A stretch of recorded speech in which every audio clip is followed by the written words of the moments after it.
Skin जेकी आहे चमड़ी largest bone of largest organ of our body, असांजे जिस्म जो वॾे में वॾो उज़वो इहो अथव।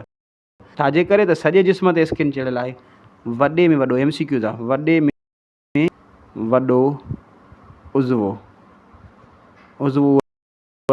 सॼे जिस्म ते ॻंढियल आहे। ठीकु आहे। चमड़ी जा मेजर कम त खोड़ आहिनि, पर असां पहिरियों नंबर कमु अथसि अंदरियनि उज़वनि जी हिफ़ाज़त कंदी आहे, प्रोटेक्शन अगेंस्ट द जम्स, जरासीमनि खां ऐं ॿाहिरी माहौल खां जेको या चमड़ी बचाव कंदी आहे। जेके अंदरियां कम वारा आहिनि जीअं दिलि आहे, फिफड़ आहिनि, बुकियूं आहिनि या अंडा वग़ैरह आहिनि, सभिनी जी हिफ़ाज़त ॿाहिरों बीठी आहे। हिन जो मेजर कमु इहो आहे। ॿियो हिन जो कमु आहे फील कंदी आहे छाखे, तकलीफ़ खे, टच खे, गर्मी खे। ठीकु आहे। इहे सभई फीलिंग हिन जे हवाले आहिनि। सेंस आर्गन बि आहे, चमड़ी सेंस आर्गन आहे, महसूसु उज़वो बि आहे। ठीकु आहे।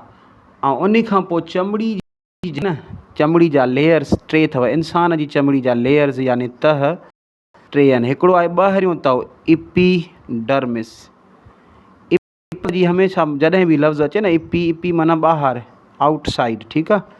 ॿियो अथसि डर्मिस, या हिन खे मीज़ोडर्मिस बि चवंदा अथव। छाजे करे त मीज़ो माना विचों, हिन खे मीज़ो बि डर्मिस चवनि था, पर मशहूरु डर्मिस आहे। टियों अथव हाइपोडर्मिस, जेको अंदरियों तह आहे। ठीकु आहे। हाणे हिन में MCQ ही यादि कंदो त जेको ही डर्मिस आहे न, विचों अथव, महसूसु कंदड़ इहो अथव आहे। डर्मिस छा कंदो आहे, सेंस स्टिम्युलस, जेके ॿाहिरियूं गर्मी आहे, सर्दी आहे, या उन खां पोइ जेका असांखे महसूसु थिए थी, सभु इहो ॿाहिरियों महसूसु कंदो आहे।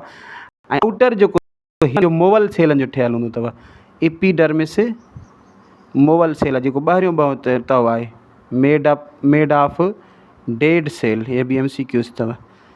ठीकु आहे। चमड़ी जो ॿाहिरियों तव मोवल सेलनि जो ठहियलु हूंदो आहे। ऐं MCQ आहे त चमड़ी जो कहिड़ो तव आहे जेको महसूसु कंदो आहे, उहो कहिड़ो आहे, उहो आहे डर्मिस, यानी विचों तव, इहो महसूसु कंदो आहे।